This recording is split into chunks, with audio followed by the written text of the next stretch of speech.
Você está prestes a ouvir a história de um homem tão excepcional, tão único em suas realizações e tão impactante no curso da história, que se não tivesse sido tão bem documentado de tantas perspectivas históricas diferentes, você estaria justificado em considerá-lo essencialmente inacreditável.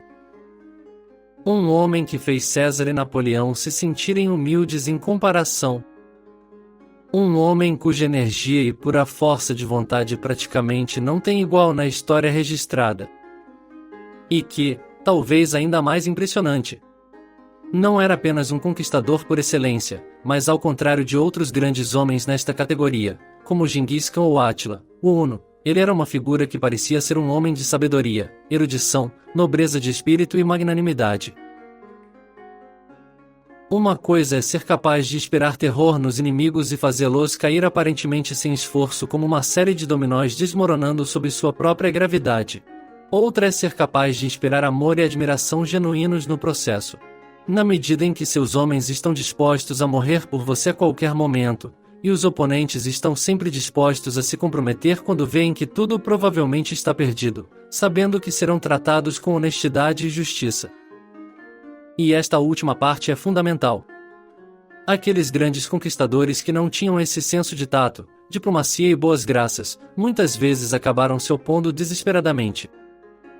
Por forças maciças com moral altíssima e firme senso de propósito, sabendo o que aconteceria com suas mulheres e crianças, sua nação e todas as gerações futuras se perdessem. É o que finalmente parou Átila e o que impediu os mongóis, em seu avanço igualmente implacável para o oeste.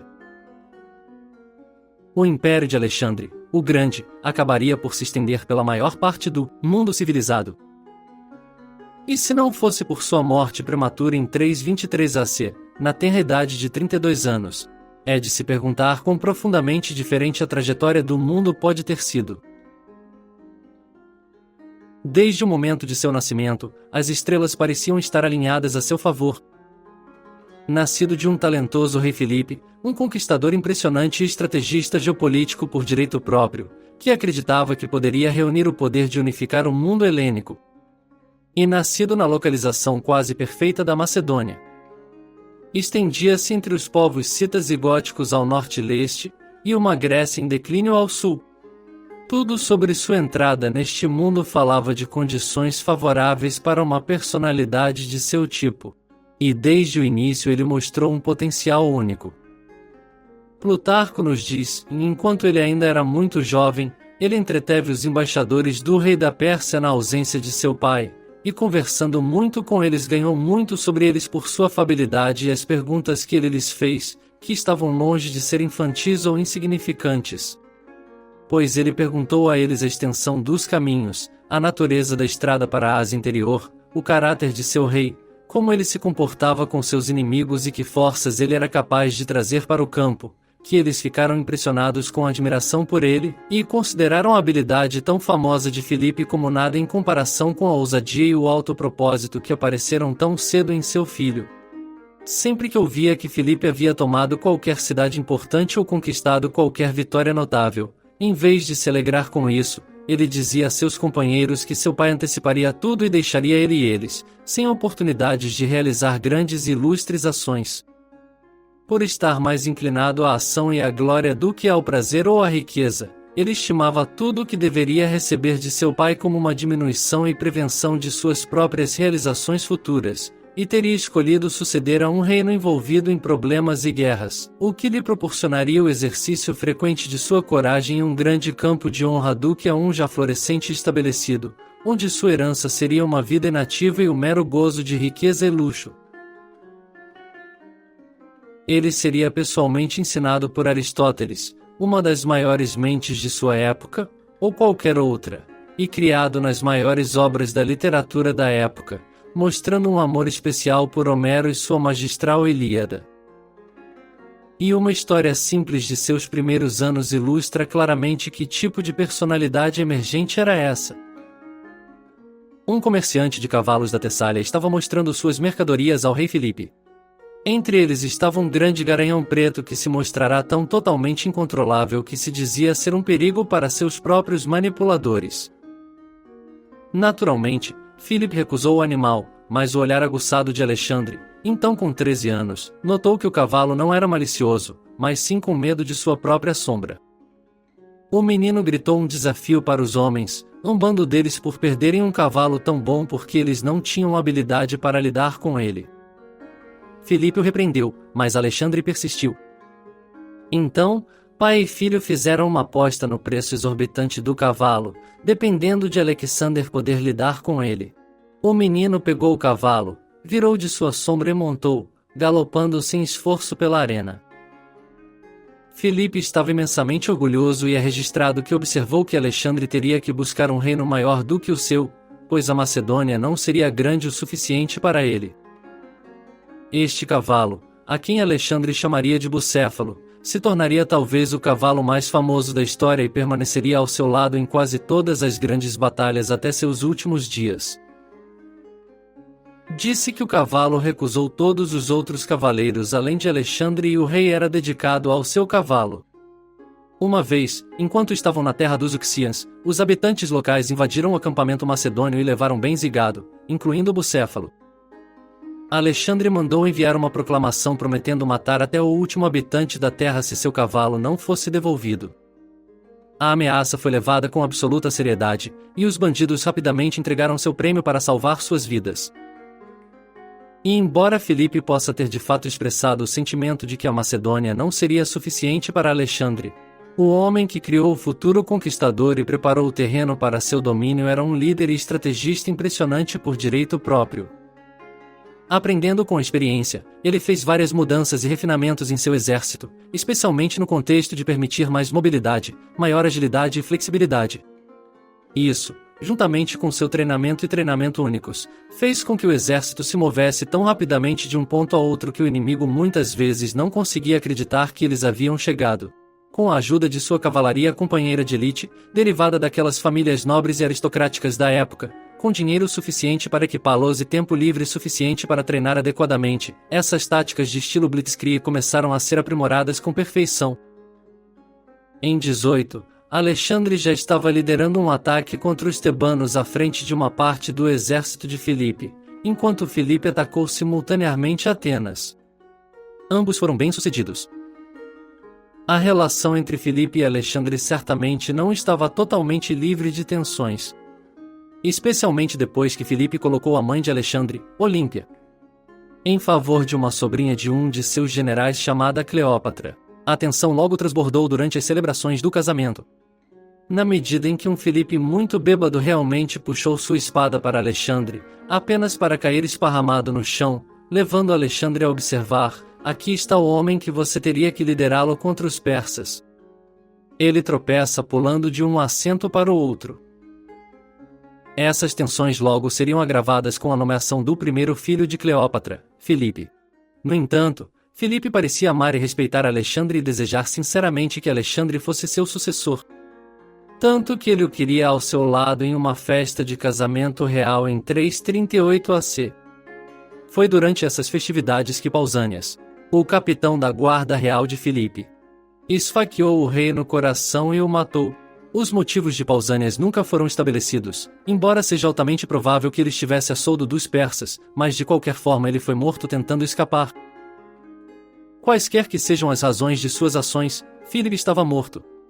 E Alexandre foi proclamado rei pelos generais de Filipe e pelos líderes da Macedônia. Aos 20 anos, ele agora era governante da Macedônia e hegemônico da Liga de Corinto. Um encontro lendário ocorreu em Corinto em seus primeiros anos. Alexandre, que por meio de sua tutela por Aristóteles havia desenvolvido uma admiração por homens sábios, aproximou-se de Diógenes e perguntou-lhe se o rei da Macedônia poderia fazer alguma coisa por ele. Disse que Diógenes, que estava sentado na praça pública na época, olhou amargamente para ele e disse a Alexandre que ele podia. Ele poderia sair da frente do sol. Disse que essa observação produziu uma risada bem-humorada e levou Alexandre a dizer mais tarde: se eu não pudesse ser Alexandre, seria Diógenes. Plutarco escreveria mais tarde que, por alguma estranha reviravolta do destino, Alexandre e Diógenes morreriam exatamente no mesmo dia em 323 AC. Aos 21 anos, sua primeira grande ação é reprimir rebeliões. Presumivelmente por povos dispostos a correr o risco de testar a coragem do novo rei. Alexander escolheu ensinar-lhes uma lição rápida e brutal, talvez em parte para transmitir ao mundo que ele era pelo menos igual a seu pai, e não uma tarefa fácil a ser testada ou brincada. Ele sem dúvida sabia que, se suas ambições se estendessem tão longe, ele precisaria fazer tudo ao seu alcance para garantir terras já conquistadas e evitar esses tipos de rebeliões no futuro. Embora as estrelas possam ter sido alinhadas para o jovem Alexandre de muitas maneiras, economicamente falando, elas certamente não estavam. Apesar da Macedônia estar virtualmente falida, ele pegou emprestado o máximo de dinheiro que pôde, apenas o suficiente para abastecer seus homens por aproximadamente um mês, e prontamente segue para o leste. Ousado seria um eufemismo, mas tal era sua confiança em seus homens, seu treinamento, suas próprias habilidades como líder e sua leitura geral da geopolítica. Situação que duvido que ele hesitou nem por um momento.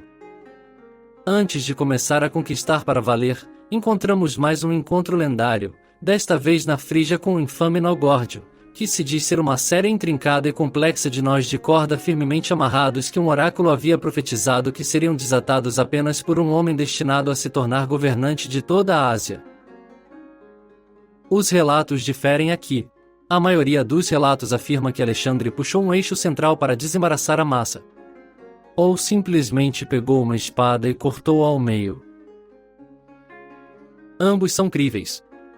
E a história em si, se verdadeira, e parece falar de dois aspectos da personalidade de Alexandre. Em primeiro lugar, sua relutância em se intimidar com qualquer obstáculo. Em segundo lugar, seu respeito pelas lendas, mitos, e aqueles tipos de histórias subjacentes e que percorrem toda a história, e sua compreensão de seu poder sobre a consciência pública. Enquanto Alexandre se dirigia para o leste com seu novo exército, não há dúvida de quem era seu alvo inicial. Era Dário e seu Império Aquemênida que estavam em primeiro lugar em sua mira. Existe uma carta fascinante, por algum motivo, ainda pouco conhecida, escrita a Dário por Alexandre que fala muito sobre a situação real no terreno e sugere as prováveis maquinações geopolíticas que ocorreram na Pérsia, Grécia e Macedônia na época. Embora a carta possa ter sido endereçada a Dário, e embora Dário fosse tecnicamente o governante, parece que seu governo era provavelmente o de um mero fantoche, e que o império havia sido essencialmente assumido por alguns dos conspiradores e assassinos mais obviamente ignóbeis em todo o registro histórico antigo, o principal dos quais era um rico comerciante chamado Bagoas, que de alguma forma conseguiu se infiltrar na posição de fazedor de reis. Alexandre começa: seus ancestrais invadiram a Macedônia e o resto da Grécia e nos prejudicaram, embora não tivéssemos causado nenhum dano anterior. Ele escreveu que Dário ajudou o povo de Perinto a lutar contra seu pai Filipe. Não apenas isso, mas Alexandre também culpou Dário pelo assassinato de Filipe.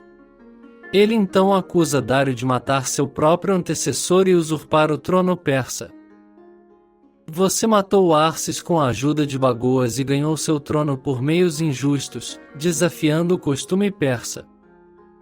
E Dário realmente parece ter sido uma figura obscura de linhagem questionável.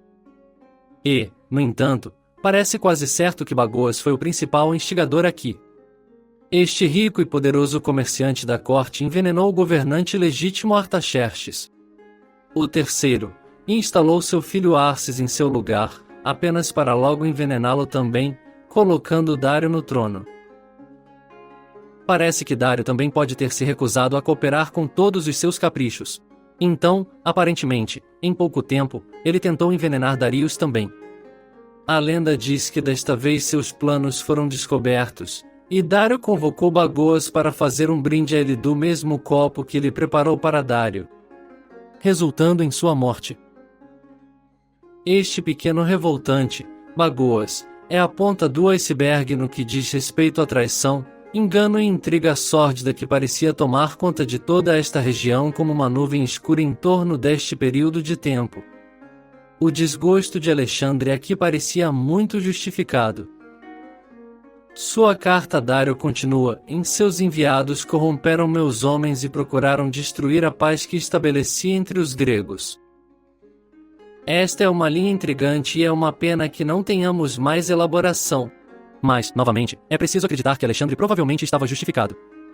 Datado de aproximadamente 500 AC, o registro histórico em relação aos persas, medos e caldeus torna-se tão estranhamente confuso. Repleto de múltiplas usurpações não apenas de tronos, mas até mesmo de nomes e identidades. Exemplificado pelo caso de Bardia, deste chamado Falsus Mirdus, no qual se diz que um sacerdote mago fingiu ser o governante legítimo até que o estratagema foi finalmente descoberto e ele foi morto. Embora mesmo esses detalhes não sejam nem um pouco certos ou claros. E, de fato, pode até ser que esse suposto falso Surdus fosse de fato o legítimo herdeiro do poder.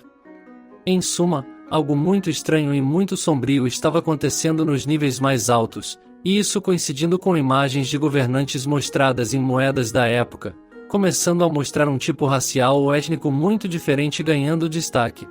E até hoje, a história convencional parece tão confusa como sempre quanto a verdade por trás de tudo. E, finalmente, Alexandre conclui sua carta com força. Desejando não deixar dúvidas quanto à verdadeira natureza da dinâmica do poder entre os dois homens. No futuro, sempre que você se comunicar comigo, envie para mim como rei da Ásia. Não escreva para mim como um igual. Em sua carta, Alexandre enfatizou que Dário deveria encontrá-lo pessoalmente para negociar qualquer acordo futuro. Mas dizem que Dário estava com muito medo de se encontrar cara a cara. E assim, depois de vencer várias batalhas em rápida sucessão e libertar várias cidades do domínio persa, Alexandre e Dário finalmente se encontraram cara a cara no campo de batalha. Seu primeiro encontro seria na Batalha de Sus, no sul da Anatólia, em novembro de 333 AC, com aproximadamente 37 mil de Alexandre. Os macedônios superavam em número pelo menos 2-1. Embora os persas tenham experimentado algum sucesso inicial na batalha, os macedônios eram, sem dúvida, a força superior, com liderança e organização muito superiores. E a cavalaria companheira rapidamente assumiu o controle do combate, com o próprio Alexandre à frente, colidindo pessoalmente com as linhas inimigas em busca de um Dário assustado. Apenas para ser forçado a voltar, vendo seus flancos esquerdo e central em apuros e cavalgando para ajudar. Tal foi a matança naquele dia, que Alexandre e seus guarda-costas, ao partirem novamente em perseguição direta a Dário, conseguiram cruzar uma ravina de acordo com os relatos, em cima dos corpos empilhados de persas mortos. Alexandre obteve uma vitória decisiva e dominante e perseguiu pessoalmente seu inimigo desonrado do campo de batalha. E enquanto Darius conseguiu escapar de seu alcance, ele fugiu tão rapidamente que grande parte de sua família foi deixada para trás, levando à captura de sua esposa, sua mãe e suas 2 filhas. Sua pontuação final precisaria ser acertada outro dia, mas o tom havia sido definido. No entanto, antes de retomar seu avanço para o leste, a força conquistadora de Alexandre mudou-se para o sul, em direção ao Egito. Em 332 AC, quando Alexandre, o Grande, estava sitiando Tiro, uma cidade no atual Líbano, ele recebeu mais uma carta de Dário. O tom de Dário mudou de choramingos e justificativas. Há uma oferta. Em sua nova carta, ele propôs oferecer 3 presentes a Alexandre para acabar com a inimizade entre os 2 impérios. Um resgate de 10.000 dracmas em troca de sua família capturada. Todo o território oeste do rio Eufrates, e a mão de sua filha em casamento. A oferta era tão atraente que Parmênion, um general competente que serviu bem a seu pai por muitos anos, que era 44 anos mais velho que Alexandre e, portanto, estava em uma época muito diferente da vida, teria declarado: se eu fosse Alexandre, eu aceitaria. Ao que Alexandre teria respondido: eu também responderia, se eu fosse Parmênion. Arriano, em sua obra Anábase de Alexandre, escrita no século II DC, nos dá essa visão perspicaz, quase poética. Quanto aos pensamentos exatos na mente de Alexandre, não sou capaz nem preocupado em adivinhá-los. Mas acho que posso afirmar isso, que nada comum ou mesquinho teria sido sua intenção. Ele não teria ficado contente com nenhuma de suas conquistas, nem mesmo se tivesse adicionado as Ilhas Britânicas à Europa. Ele sempre teria procurado além ou algo desconhecido. Desconhecido, e se não houvesse outra competição, ele teria competido contra si mesmo. Tendo derrotado Tiro, seguido por um avanço para o sul no Egito, conquistando Mênfis, Amon, e invadindo e concedendo seu nome ao que se tornaria a rica e poderosa cidade portuária de Alexandria. Ele agora avançou para o leste em direção ao que seria a batalha decisiva final com Dário em Gaugamela, perto do Iraque moderno. A força de Alexandre de aproximadamente 45.000 homens estava enfrentando um exército que certamente os superava, embora os números ainda sejam muito debatidos. Arriano, Plutarco e Sículo afirmam que havia aproximadamente 1 milhão de homens no total, embora o Cortês Rufo coloque o número em cerca de 250.000. Os historiadores modernos tendem a afirmar que estava mais perto de 100.000 homens. No mínimo, Alexander estava mais uma vez em desvantagem numérica de mais de 2 para 1. Com sua cavalaria em desvantagem numérica de mais de 5 para 1, aumentando muito o perigo de ser flanqueado. Embora eu suspeite que ele estava mais uma vez completamente destemido e simplesmente ansioso pela briga. Dário tentou se preparar com antecedência desta vez e se envolveu em táticas de terra arrasada ao longo da rota mais provável de Alexandre. Alexandre simplesmente evitou essa armadilha, optando por uma rota mais ao norte, chegando sem ser afetado por uma força saudável. Disse que a batalha foi feroz, mas a decisão de Alexandre de atacar novamente Dário diretamente com seus melhores homens causou completa desordem entre a extensa força mercenária da Pérsia. Há algum debate sobre se o exército de Dário abandonou a visão mais amplamente aceita de que o próprio Dário novamente virou a cauda e fugiu com pressa assustada. E, novamente, Alexander estava em seus calcanhares. Mas, tendo aparentemente recebido uma mensagem desesperada de seu confiável general Parmênion, que havia sido cercado pela cavalaria persa e precisava de ajuda imediata, Alexandre mais uma vez teve que desistir da perseguição pessoal. Quando se espalhou a notícia de que Dário havia fugido do campo, a batalha foi claramente decidida.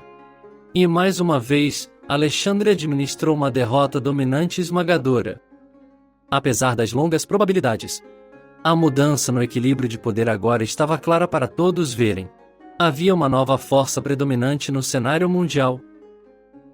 Dário já vivia em meio a um perigoso mar de intrigas e oportunistas sedentos de poder. Mas agora, tendo perdido 2 grandes batalhas e fugido do campo de batalha em desgraça, seu poder nunca foi tão tênue. A rebelião aberta agora se agitou, liderada por 2 figuras chamadas Nabarzanes e Bessus. Dário estava agora em uma posição desesperadora, mas diante da escolha do grande conquistador ou dos traidores em seu meio, ele parece ter preferido que o império caísse nas mãos de Alexandre. Disse que ele comunicou a Bessus que ele tinha tantas evidências do senso de justiça de Alexandre quanto de sua coragem, e qualquer um que esperasse uma recompensa pela traição dele estava enganado. Ninguém seria um vingador ou punidor de traição mais severo do que Alexandre. Apesar de seu cativeiro, Dário estava destinado a ter alguma justificativa, pois sua afirmação de que Alexandre desprezaria os generais traiçoeiros seria comprovada. Ao encontrar desertores e saber da prisão de Dário, Alexandre e uma pequena força dos homens mais aptos fisicamente em seu exército atravessaram o campo a cavalo, com a intenção de capturar os persas. Quando Bessus e Nabarzanes souberam da chegada iminente de Alexandre, eles foram até a carroça que servia como prisão de Dário e tentaram convencer o rei a montar um cavalo e correr com eles para escapar de Alexandre. Dário, no entanto, declarou que os deuses tinham vindo para vingá-lo e, pedindo a proteção de Alexandre, recusou-se a ir junto com os traidores. Furiosos, eles lançaram seu rei muitas vezes e o deixaram para morrer na carroça. Eles também feriram os animais para que não pudessem levar Dários embora. Os homens de Alexandre mais tarde tropeçariam no moribundo Dário por puro acaso. A pedido de Dário, eles lhe trouxeram um pouco de água do riacho e, entre aspas, ele então desejou que a seguinte mensagem fosse dada a Alexandre, que, citação, ele morreu sem ter feito nenhum ato de bondade, mas um devedor para ele pelo maior, já que ele descobriu que seus sentimentos em relação à mãe e aos filhos eram os de um príncipe, não de um inimigo, que ele tinha sido mais feliz em seu inimigo do que em seus parentes. Pois por meio de seu inimigo a vida havia sido concedida a sua mãe e filhos, mas tirada de si mesmo por seus parentes, a quem ele havia dado vida e reinos. E que tal retribuição deve, portanto, ser feita como seu conquistador deve agradar para si mesmo, que ele fez o único retorno a Alexandre que pôde no momento da morte, orando aos deuses acima e abaixo, e aos poderes que protegiam os reis, para que o império do mundo caísse em sua sorte. Fim da citação. Alguns relatos indicam que Alexandre chegou antes de Dário morrer, recebeu pessoalmente a bênção final do rei persa e jurou a Dário que vingaria sua morte.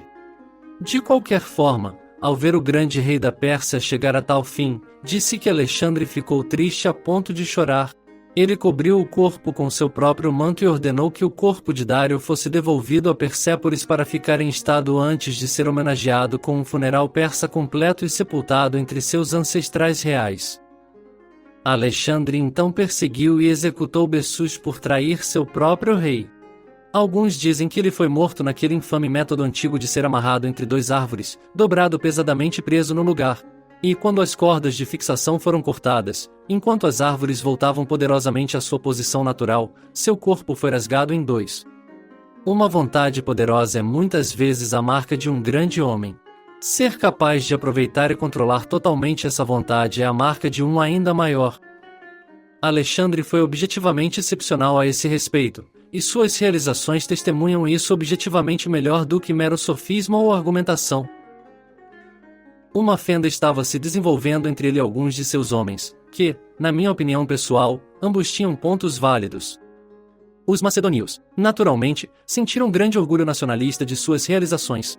Eles finalmente venceram o grande inimigo de todos os gregos e queriam que os persas sentissem o peso de suas botas. Alexandre, sem dúvida, também sentiu isso, mas também parecia muito ciente dos laços raciais e culturais mais antigos que conectavam esses dois povos. Ele sabia que, ao mostrar respeito aos conquistados, não apenas reduziria a chance de rebeliões ou tentativas de assassinato, mas também encontraria recrutas dispostos e ansiosos para continuar sua investida onde e quando quisesse. Sua disposição de adotar vários costumes persas provocou descontentamento, e especificamente a de reverência, que para os macedônios foi feito apenas para os deuses. Deve-se notar que Atenas às vezes é menosprezada ao lado de Esparta no que diz respeito às suas proezas marciais, mas isso não parece ser totalmente justificado. No leste, Alexandre reformou seu exército e levou para suas forças especiais principalmente povos pertencentes às tribos sacas e citas. Uma forte tradição inicial existia na Europa de que os saxões haviam sido soldados nos exércitos de Alexandre. E é verdade que dos Sacae quase certamente descendem os anglo-saxões e povos relacionados. Essa tradição foi frequentemente mencionada na época de Carlos Magno, rei dos francos, e é mencionada em detalhes na História da Holanda, escrita em 1601. Por um Jean-François Le Petit, que fala sobre aquele enredo que ocorre com frequência de três irmãos que vivem na Índia e arredores, e nomeia um deles como Friso.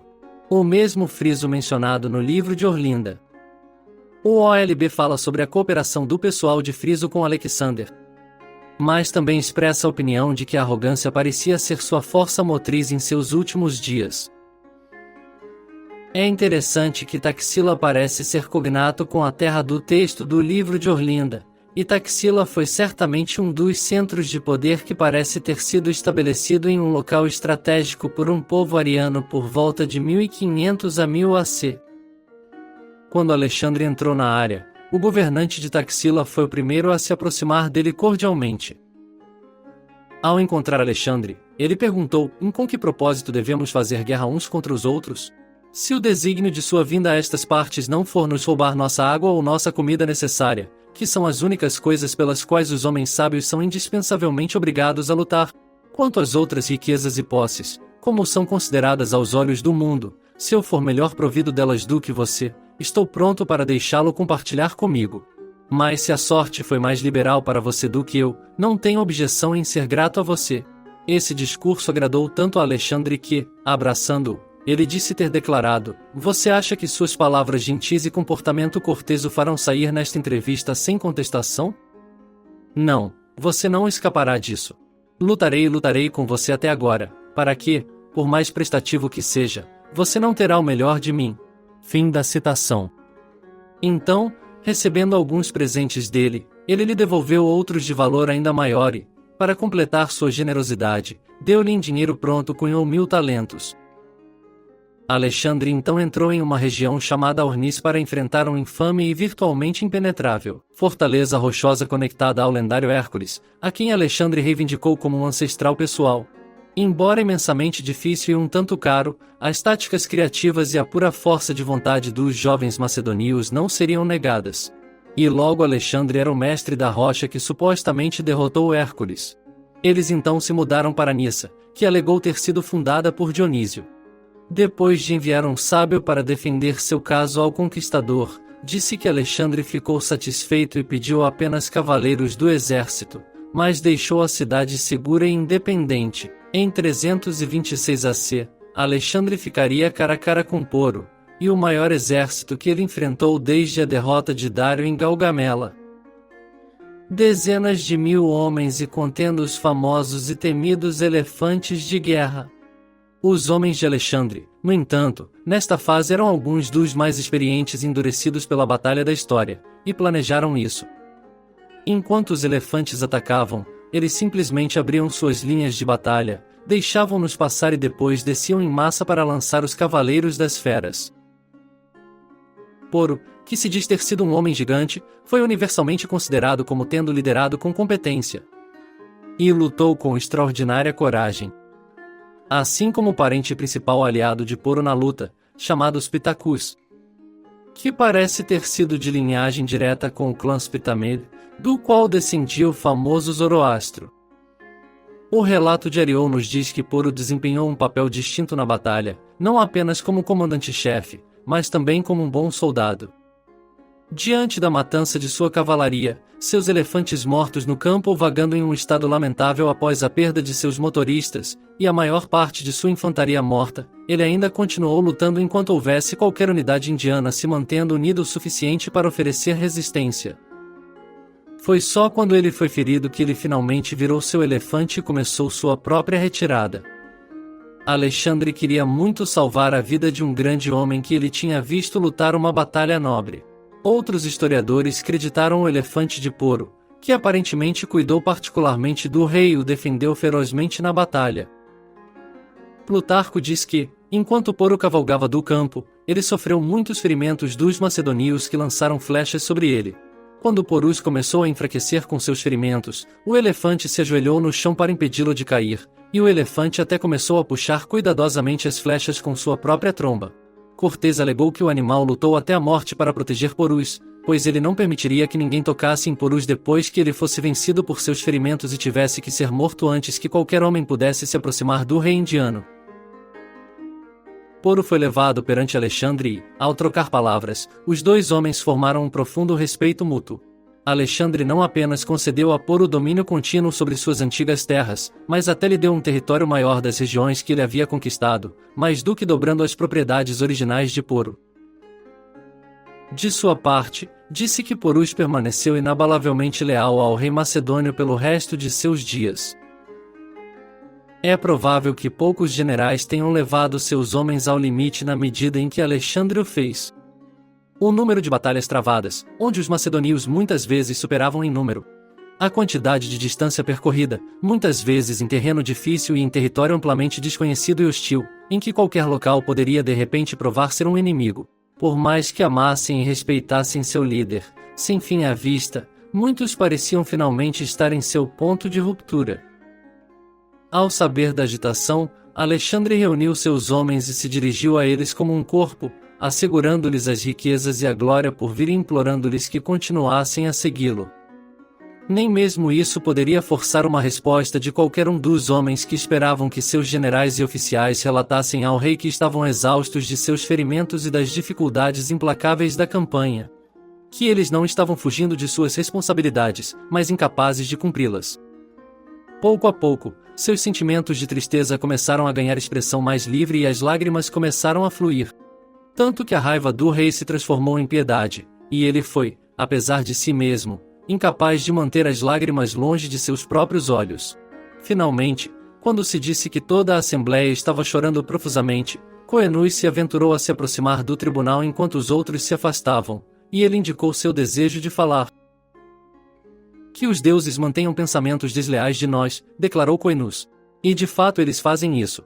Seus homens estão dispostos como sempre a ir aonde quer que você ordene. Para lutar, para enfrentar o perigo. Para derramar nosso sangue para transmitir seu nome à posteridade.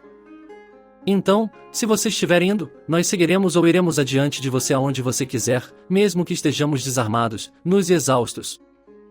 Mas se você está preparado para ouvir as palavras sinceras de seus soldados, tocadas por extrema necessidade, então, por favor, dê ouvidos compreensivos aos homens que seguiram infalivelmente suas ordens e sua liderança e continuarão a fazê-lo onde quer que você vá.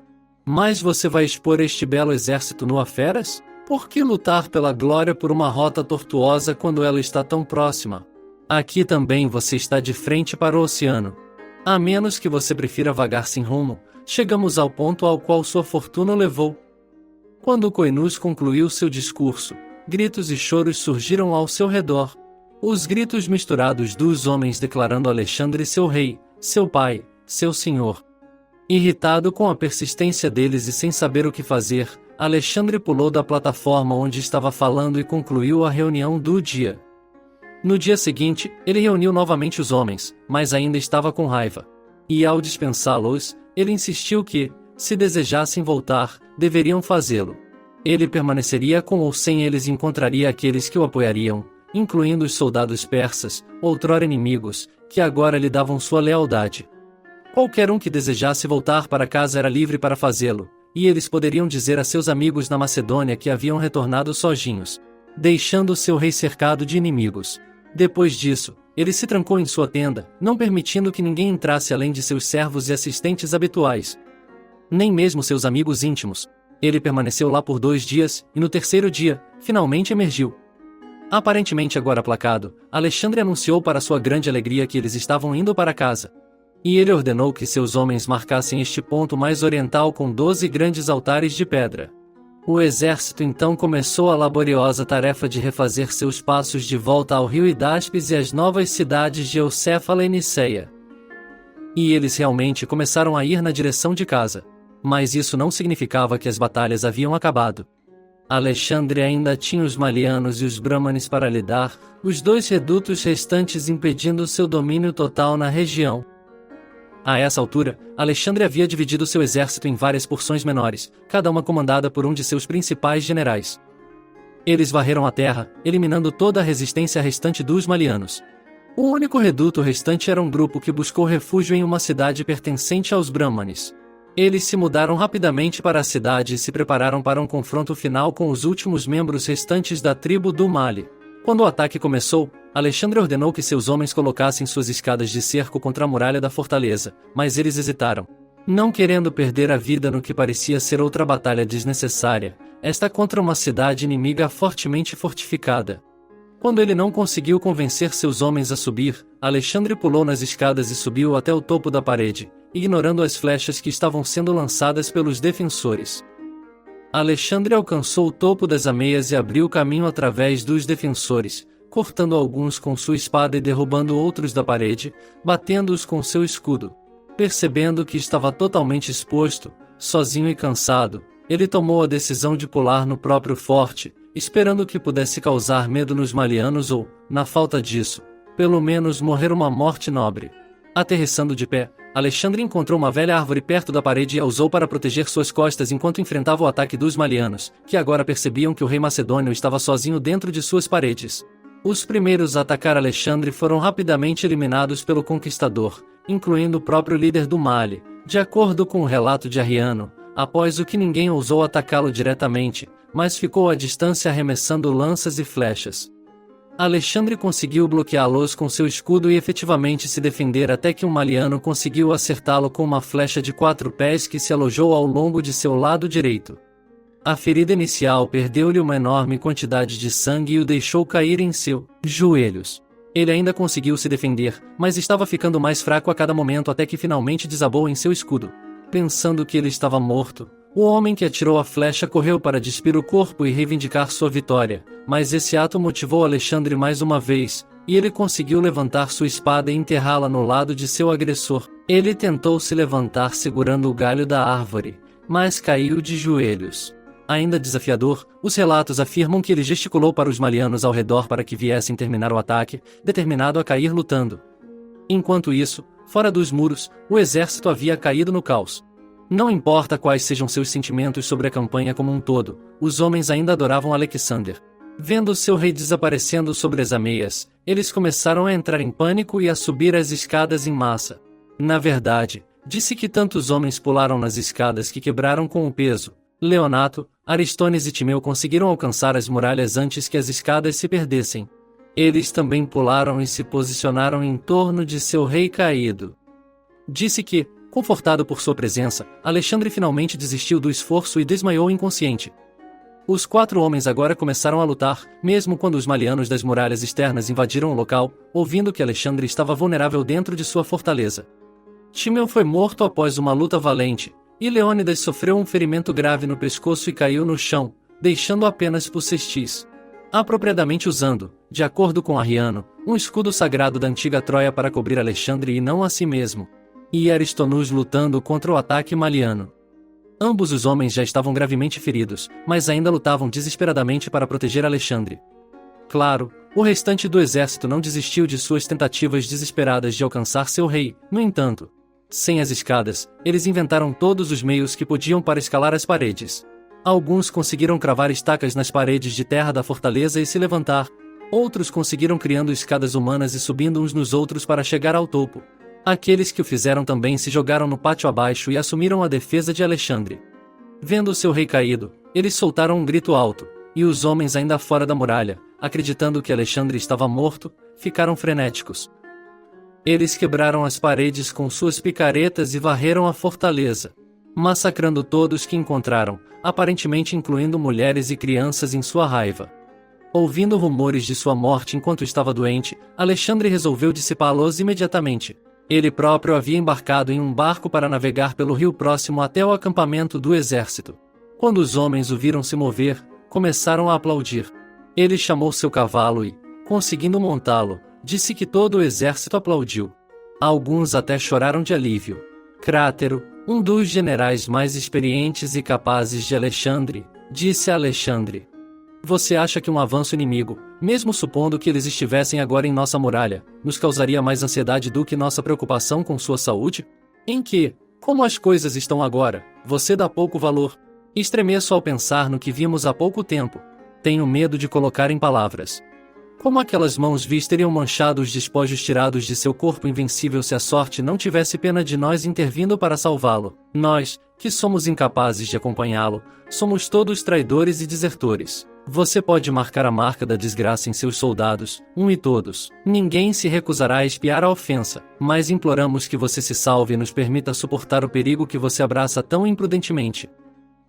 Quando chegaram à última cidade dos Brahmanes chamada Armatalia, Alexandre planejou tirá-los de sua fortaleza por meio de um estratagema. Ele enviou uma pequena força contra a muralha, ordenando-lhes que recuassem caso os habitantes fizessem uma surtida. Isso eles fizeram, e os soldados macedônios fizeram uma demonstração de retirada assustada. Os Brahmanes, sem surpresa, perseguiu-os, apenas para ser emboscado por Alexandre com toda a sua força. Os macedônios mataram muitos e capturaram mais. Foi uma escaramuça rápida em comparação com muitas das batalhas anteriores, mas provou ser mais horrível e mortal do que muitas outras. Quando a batalha chegou ao fim, os macedônios perceberam, para seu horror, que seus camaradas feridos, mesmo aqueles mal arranhados pelas armas inimigas, estavam sofrendo terrivelmente. Diodoro explicou, citação: "O corpo ficou dormente imediatamente, então dores agudas se seguiram e convulsões e tremores sacudiram todo o quadro. A pele ficou fria e lívida e a bile apareceu no vômito enquanto uma espuma preta exalava da ferida e a gangrena se instalava. E isso se espalhou rapidamente e invadiu as partes vitais do corpo. Isso trouxe uma morte horrível para a vítima." Parecia que os Brahmanes, percebendo que estavam sendo derrotados pelas forças de Alexandre, haviam mergulhado suas armas em veneno derivado de cobras que foram mortas e deixadas ao sol. Eles evidentemente esperavam que um deles pudesse alcançar Alexandre e, assim, se livrar do jovem conquistador. Eles não conseguiram atingir Alexandre, mas causaram um ferimento superficial no ombro de Ptolomeu, um soldado nobre, respeitado e talentoso e guarda-costas pessoal, um dos amigos mais próximos de Alexandre desde a infância. Disse que depois de perder o sono de preocupação, eventualmente a fadiga superou Alexandre, e ele caiu em um sono profundo, experimentando um sonho profético em que uma cobra lhe trouxe a planta que poderia curar o veneno. Ao acordar, ele enviou seus homens para procurar a planta e, quando foi encontrada, de fato conseguiu curar Ptolomeu. Qualquer que seja a fonte do conhecimento, foi encontrada uma planta medicinal que se mostrou eficaz, e Ptolomeu se recuperou com sucesso. Alexandre então estabeleceu seu exército na região para esperar o restante do inverno e enviou Leonato para cavar poços ao longo da rota de viagem mais provável do exército. Ele também despachou Nearco, outra figura mencionada no livro de Orlinda em conjunto com Alexandre, com vários navios para explorar o oceano e relatar suas propriedades. Pois, embora Alexandre fosse um conquistador implacável, ele também foi estimulado por um desejo de aventura e descoberta e um interesse geral pelo mundo. Educado em filosofia, como mencionado pelo próprio lendário Aristóteles, Alexandre manteve um grande interesse em geografia, biologia, botânica e, em suas campanhas anteriores, muitas vezes enviava amostras de volta a Aristóteles para estudos posteriores. Entre os numerosos contos de grande coragem, heroísmo e generalato excepcional, não se deve esquecer que Alexandre certamente não era isento de falhas, e sua vida não era completamente livre de erros ou erros. Talvez o maior deles tenha sido a tentativa de passagem do deserto de Gedrosia. Os historiadores discordam sobre o quão ciente ele estava de seus perigos. A célebre rainha Semíramis havia passado em sua retirada da Índia, e a história era que ela emergiu com apenas 20 sobreviventes em todo o seu exército. O imperador persa Ciro, o Grande, também teria cruzado o deserto, e apenas 7 viveram a experiência. Alguns até afirmam que ele estava ciente e que foi o ego que o levou a tentar enfrentar esse maior dos obstáculos e arriscar seus homens ao fazê-lo. Se for verdade, isso certamente é talvez o maior pecado no sentido antigo e mais amplo dessa palavra, semelhante a perder o alvo de sua carreira de liderança sem precedentes, e que o deixaria consumido pela dor e calor, falta de água, imensas dunas de areia que quebravam ou atolavam homens, animais e carroças, e as condições mais inóspitas, tudo conspirava para tornar essa passagem um inferno na terra. Para se manterem vivos, os homens começaram a encontrar qualquer desculpa para matar e consumir os animais de bagagem e tiveram que deixar inúmeros compatriotas para trás debilitados pela exaustão, insolação, fome e sede, e não havia nada que pudesse ser feito para salvá-los. Apesar de talvez ser diretamente responsável por seu sofrimento, Alexandre, fiel à forma, ainda conseguiu se tornar ainda mais querido por seus homens durante as provações do deserto de Gertresia, pois ele sofreu ao lado deles em todas as dificuldades, perdoou-os por atos de desespero e apoiou os soldados através de seu ar. Ele até se recusou a andar a cavalo, juntando-se assim a seus soldados e caminhando a pé pelas areias difíceis. Em uma ocasião em particular, ele ganhou mais respeito. Um pequeno grupo de homens se afastou em busca de água e encontrou o fio mais baixo em um leito raso de torrente. Reunindo o que podiam em um de seus capacetes, eles o trouxeram para o rei. De acordo com Cortês, ele aceitou o presente e agradeceu por seu trabalho. Então, com o capacete nas mãos e todos o observando, ele derramou seu conteúdo no chão. O efeito desse gesto no moral de todo o exército foi como se todos os homens tivessem sido refrescados por uma seca da água que Alexandre derramou. Eles estavam nisso juntos, e se não sobrevivessem, Alexandre certamente estaria disposto a perecer com eles. Um fato que não acho que nenhum de seus homens tivesse motivos para duvidar neste momento. Com Alexander e apenas 5 outros reunindo forças para atacar a frente do bando, eles finalmente chegaram a uma costa, uma pequena fonte de água fresca e salvação. Finalmente, eles conseguiram. E embora sem dúvida assombrados pelos gritos das dezenas de homens que foram forçados a deixar para trás, o destino decretou que esse remanescente viveria para contar a história.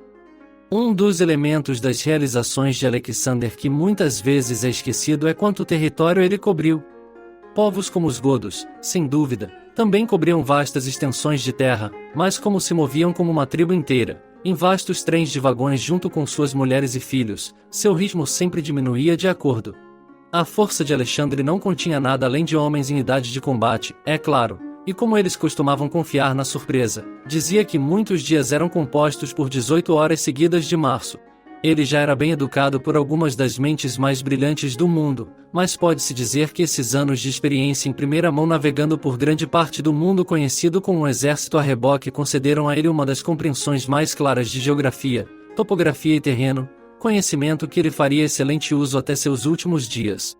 Em uma fascinante história paralela que parece mal compreendida até hoje, Alexandre recebe crédito pela construção do que tem sido chamado de Portões do Cáspio, ou Portões de Alexandre, cuja própria localização ainda é debatida até hoje.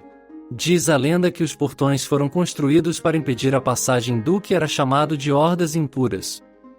Retratado na arte antiga com narizes bicudos que dizem comer vermes, cães, cadáveres humanos e fetos. É quase impossível separar o fato da ficção, mas parece que isso pode ter sido uma referência a um povo relacionado aos Khazares e co-parentes dos hunos ou mongóis. Um relato obscuro da viagem de Frei Carpini à Mongólia nos anos 1240 é único ao alegar que essas montanhas do Cáspio na Mongólia. É citação, onde os judeus chamados de Gog e Magog por seus compatriotas teriam sido fechados por Alexandre. No mapa Borgia, um mapa-mundi gravado em cobre provavelmente produzido no sul da Alemanha em 1430. A parte mais oriental contém duas regiões fortificadas representando Gog e Magog com as seguintes inscrições em latim. A província de Gog em que os judeus foram confinados durante o tempo de Artaxerxes, rei dos persas. Magogs. Nestes dois estão pessoas grandes e gigantes que estão cheias de todos os tipos de maus comportamentos. Esses judeus foram recolhidos por Artaxerxes de todas as partes da Pérsia. O estudioso Peter Golden especulou que a etnia Khazar era essencialmente um conglomerado de nações turcas, incluindo os sabirs e os hunos do Cáucaso do Norte, bem como elementos dos Gokturcos. Como Arthur Koestler coloca, os Khazares reivindicaram o status de uma raça escolhida, embora não fossem descendentes da semente de Abraão, dos povos edomitas ou idumeus semelhantes que em grande parte assumiram o templo em Israel, bem como o rótulo de judaita após sua conversão forçada por João Hircano no século II AC, que posteriormente se transformou no termo moderno judeu. O autor das fantasiosas Viagens de Sir John Mandeville, um best-seller do século XIV, disse que encontrou esses judeus na Ásia Central, enquanto Gog e Magog, eles foram presos por Alexandre, conspirando para escapar e se juntar aos judeus da Europa para destruir os cristãos. Uma das obras que deu origem à lenda dos Judeus Vermelhos, ou Rotuden, na Alemanha da Idade Média. No romance de Alexandre, outro conto fantasioso, ele simplesmente os conta como uma raça de pagãos, propositalmente fechado atrás de uma grande muralha. Mas parecia acreditar-se que esses portões foram construídos para impedir a entrada de um povo semelhante aos grupos famosos ou infames tão responsáveis por empurrar os povos germânicos cada vez mais para o oeste ao longo dos tempos e causar estragos em suas nações.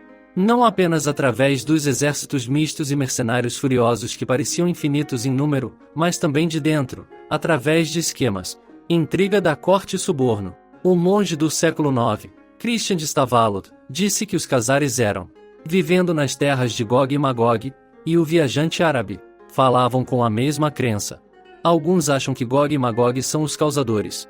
Alguns historiadores modernos tentaram argumentar que os povos que Alexandre desejava conter eram os citas, mas, a menos que se estenda a definição de citas na medida em que eles abrangem as forças turcas, mongóis e khazarianas que se mudaram para seu território depois de começarem sua migração em massa para o oeste, como alguns historiadores modernos infelizmente fazem.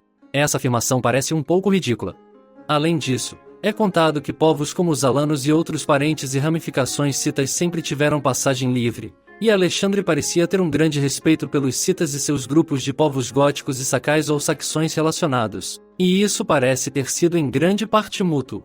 Filipe casou-se com uma filha do rei gótico Godula. Disse que no leste, Alexandre reformou seu exército e levou para suas forças especiais principalmente povos pertencentes às tribos Sakai e Citas. E disse que, desde cedo, Alexandre incorporou cavaleiros citas em sua famosa falange e, de fato, copiou a famosa formação militar em forma de cunha dos citas. Como mencionado, os grandes líderes Porus e Taxila na Índia, que tanto conquistaram o respeito de Alexandre, eram quase certamente da linhagem direta dos Sakai. E desses antigos Sakai, por sua vez, quase certamente descendem os saxões e mais tarde, os anglo-saxões e povos relacionados. para citar as investigações de Vitor Heidier sobre a mitologia germânica. Citação dos Longobardos. Passo agora ao grande grupo germânico de povos compreendido no termo saxões. Seu historiador, Vidukun, que escreveu sua crônica no século X, começa contando o que aprendeu sobre a origem dos saxões. Aqui, diz ele, opiniões diferentes se opõem. De acordo com uma opinião, sustentada por aqueles que conheciam os gregos e romanos, os saxões são descendentes dos remanescentes do exército macedônio de Alexandre, o Grande. De acordo com outro, que se baseia em tradições nativas, os saxões são descendentes de dinamarqueses e nórdicos. Fim da citação. E falando pessoalmente, tendo a acreditar que ambas as opiniões são potencialmente verdadeiras em graus variados. Os próprios macedônios não estavam apenas geograficamente próximos, mas pareciam ter um pouco em comum com os citas das estepes mais selvagens e não reais em suas fronteiras. E embora eles certamente tenham brigado, com Filipe de fato sendo um dos poucos a superá-los brevemente com a morte de seu rei Aécio, que aparentemente entrou no campo de batalha com a impressionante idade de 92 anos, o respeito mútuo evidenciado em todo o registro histórico é claro.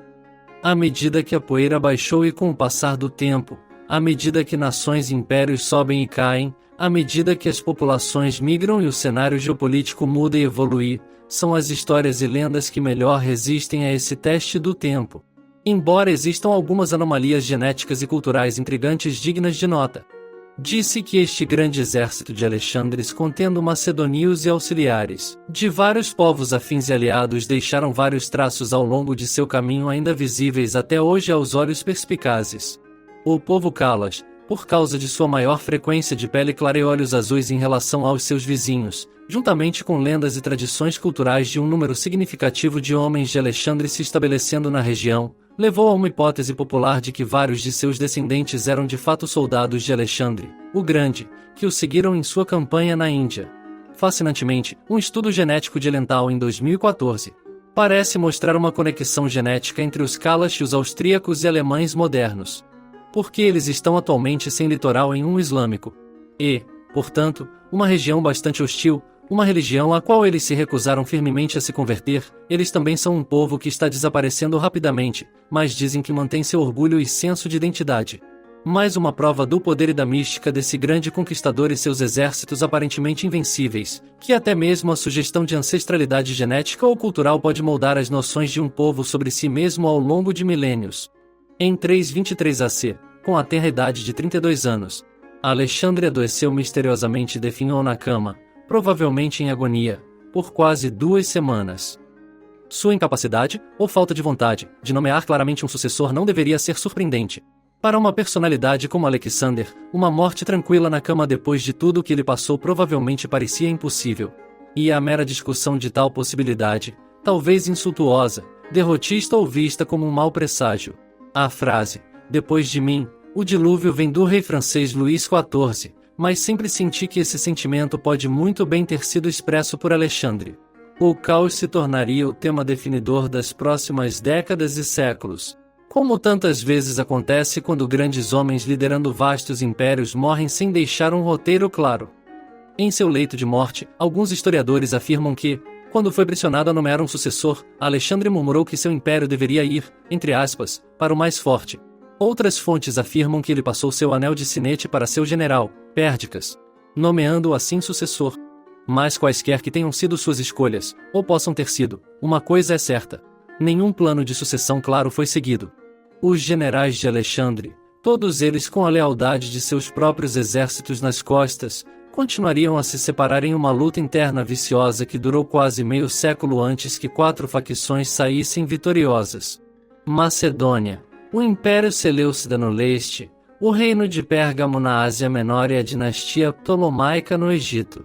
Durante o curso dessas guerras, o único herdeiro de Alexandre, o nascido póstumamente Alexandre III, foi assassinado, junto com sua mãe, que caíram envenenados, extinguindo sua linhagem para sempre. Sempre fiquei um pouco atordoado e perplexo com a inclinação dos historiadores modernos de descartar a possibilidade de envenenamento ser a causa de sua própria morte. Alexandre passou a vida inteira punindo brutalmente traidores, conspiradores e intrigantes. E considerando a história de Bagoas e a série interminável de envenenamentos na Pérsia, que obviamente agora fazia parte de seu próprio império, E considerando que até mesmo a própria corte macedônia estava começando a ser vítima desse comportamento nojento ao longo dos dias de Alexandre, a ideia de que esse homem com a robustez de um Rasputin e um anjo da guarda que parecia trabalhar horas extras em todos os momentos de sua vida poderia simplesmente morrer acamado no auge de sua vida por causa de muito vinho, ou o início repentino de alguma doença misteriosa, parece-me muito menos crível e lógico do que a teoria do jogo sujo. Para dar voz à minha própria especulação intuitiva aqui, com ênfase na especulação, porque essas águas ainda estão tão turvas como sempre, acredito que ele provavelmente foi assassinado. Com uma porcentagem tão incrivelmente alta dos homens mais importantes ao seu redor, durante sua vida e logo depois, encontrando mortes misteriosas repentinas semelhantes, e com Alexandre sendo sem dúvida o principal alvo dos chacais que usam tais métodos para subir as escadas do poder e influência. Este me parece o caso mais provável. Depois de anos descartando a ideia, pelo menos uma parte da academia relevante está começando a mudar. Um médico-chefe e um médico Pat Veatley, da Universidade de Otago, publicaram um artigo na revista médica Clinical Toxicology, fazendo um caso plausível para o tipo de veneno que pode ter sido usado. Um que produz os efeitos físicos mencionados nos relatos dos últimos dias de Alexandre, e um conhecido e disponível para os homens de sua época chamado White Albor. Isso poderia ter sido colocado em seu vinho e, com um pouco de adoçante para esconder o amargor, pode ter passado despercebido até que fosse tarde demais. Como a história atesta tão claramente. Não basta que grandes homens destruam, eles devem criar. Tenha uma visão de algo novo para tomar o lugar da velha ordem, ou caos, que eles derrubaram. Tendo a acreditar que Alexandre tinha um plano, e só Deus sabe como a implementação dessa visão pode ter mudado o mundo. Não apenas nos dias de Alexandre, mas até os nossos. Os efeitos borboleta em cascata teriam tido um enorme e incalculável impacto. Talvez esse plano fosse uma ameaça ou uma diminuição do poder de certas mãos ocultas nos bastidores. Quanto a quem poderia estar por trás de tal assassinato, e qual pode ter sido seu motivo específico, isso permanece como um enorme ponto de interrogação iminente, talvez nunca seja respondido com satisfação. E, afinal, o próprio propósito de qualquer conspiração bem-sucedida é realizar secretamente uma ação e escapar impune. Suspeito que a grande maioria das conspirações ao longo da história permanece totalmente desconhecida e não descoberta. Mas este é um assunto para outro dia. E não parece adequado, ao contar a história de um homem verdadeiramente grande, focar muito intensamente nos homens muito menores e menores. Os tipos invejosos ou parasitas que mordiscavam seus calcanhares até talvez causar sua morte. Parece de alguma forma apropriado que esse ato final covarde e intrigante tenha ocorrido na Babilônia. Apesar de todos os seus defeitos, Alexandre, o Grande, foi um dos soldados mais capazes, conquistadores, organizadores e unificadores de homens para sempre viver. Um homem magnânimo e justo com inimigos corajosos, um desprezador e punidor da covardia, traição e deslealdade. E é assim que você separa um nobre conquistador de um mero com um exército.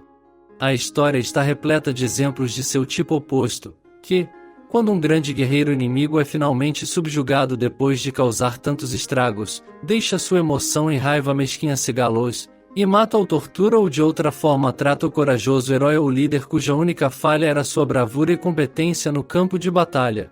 Alexandre, no entanto, não apenas mostrou coragem, ele realmente a respeitou e a seus inimigos. Ele era um homem que evitava as vendas e o foco estreito de muitos homens de mentalidade marcial que vieram antes e depois dele, que respeitavam sinceramente o nobre sábio, professor ou padre onde quer que os encontrasse. Seu comentário a Diógenes. Se eu não fosse Alexandre, seria Diógenes.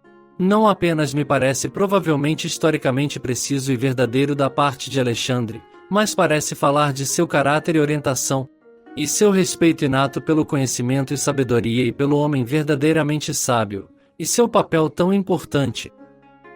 De muitas maneiras, Alexandre parece se encaixar na definição mais antiga e elevada de gênio. Um gênio que por acaso escolheu o caminho marcial em sua vida. Sem dúvida, sentindo-se pressionado pela necessidade e pelas condições ambientais para fazê-lo. Apesar de estar em desvantagem numérica, às vezes em uma proporção de 2 para 1 ou mais, ele disse nunca ter perdido uma única batalha. Sem dúvida, há lições a serem aprendidas com a vida e a morte deste leão entre os homens. E um dos mais importantes deles é o quão claramente ele contrastou com seu tipo oposto. À medida que a Pérsia começou a cair cada vez mais nas mãos de homens inferiores, seus líderes, como Xerxes, começaram a ir à guerra com uma enorme procissão a reboque, incluindo dançarinos, eunucos da corte e mesas de festa, garantindo que os líderes pudessem se entregar a todos os luxos e vícios imagináveis, e viver em extrema facilidade e conforto enquanto enviavam seus enormes exércitos de botes para lutar e morrer. Alexandre, por outro lado, cultivou uma força altamente treinada e altamente móvel, capaz de táticas de blitzkrieg brutalmente eficazes. E o próprio Alexandre não apenas liderou a luta, mas literalmente não pôde deixar de mergulhar pessoalmente no meio dela, talvez sabendo que poderia ditar o ritmo e o fluxo da luta ao fazê-lo, devido ao amor de seus soldados por ele e ao desejo de mantê-lo seguro a todo custo. Enquanto outros conquistadores usaram suas vitórias para rancorosamente punir guerreiros individuais mais bem-sucedidos, ou as nações ou povos mais valentes, e aplaudiu a traição sempre que poderia beneficiá-los, Alexandre tinha um respeito profundo e inato pelo guerreiro capaz e pela própria coragem. Independentemente de essas características serem possuídas por amigos ou inimigos, e desprezarem a traição e a deslealdade, e se esforçou para punir os responsáveis, mesmo quando as ações traiçoeiras o beneficiavam. Mais do que tudo, Alexander parecia fundamentalmente honesto e direto em sua abordagem. Enquanto a intriga da corte e os eunucos intrigantes faziam uso de veneno e conspirações para trabalhar nas sombras, Alexandre, montado em seu fiel corcel à frente de seus homens, aquecido à luz do sol e ao ar livre, falou sua intenção clara e abertamente, e cumpriu suas ameaças e promessas. Ele passaria apenas 32 anos nesta terra e, ainda assim, conseguiria viver cada um deles ao máximo. Ao fazê-lo, reorientou nossa visão coletiva do que é possível e deixou uma marca duradoura na psique humana que nunca desaparecerá. Muito respeito. Que a casca mortal descanse em paz.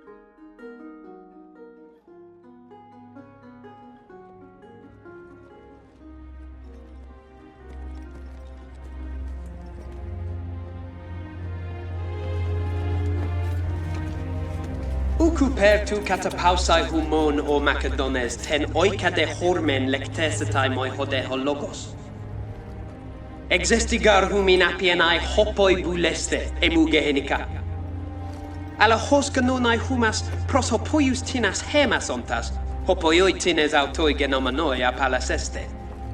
Ca protege apopiliputu patros, heper kai ekos, tu logu arxamai. Piliposgar paralabon humas planetas kai aporus, en dipterais nemontas anata ore probata oliga, kai huper tuton kakos mecomanus tois homorois. Poleon te oiketeras epepene, kai nomois kai etesi crestois ecos mesen. Auton de ekenon ton barbaron, hupon prosten egeste kai eperesta autoi te kaita humetera, hegemonas catestesin ecdulon. Kai hegemon autocrator sumpases tes ales helados apodectes tes epiton persen stratias. Uke auto malontiten doxantende, eto koino ton macedonon prositeken. Tauta menta ectu patros tuemu es humas hupercmena. Hosmen auta epe auton skepsestai megala. Micra de hoskede prosta he meterac sumbale. Tu hele pontu humin ton poron, tala socratunton ento tote person, anepitasa. Cratesas tu satrapastus dareu, tente ioniante humetera arce proteteca, kai ten aeolida, kai progas, kai ludus, kai meleton helon poliorcia. Tada ala panta he conta proscore santa labor, humin carpustai edoca. Kai ta exai guptu, kai corenes agata, hosa amake ectesamen humin ercetai. Hete coile soria, kai he palaistine, kai he meseton potamon humeteron kiteme eisi, kai babulon, kai holudon plutos, kai hoi person tesauroi, kai ta indon agata, kai he exo talasa humetera. Hume satrapai, hume strategoi, hume taxiarchai. Hose moiga auto ti periestin, hoti me haute he porpera kai to diadema tutto.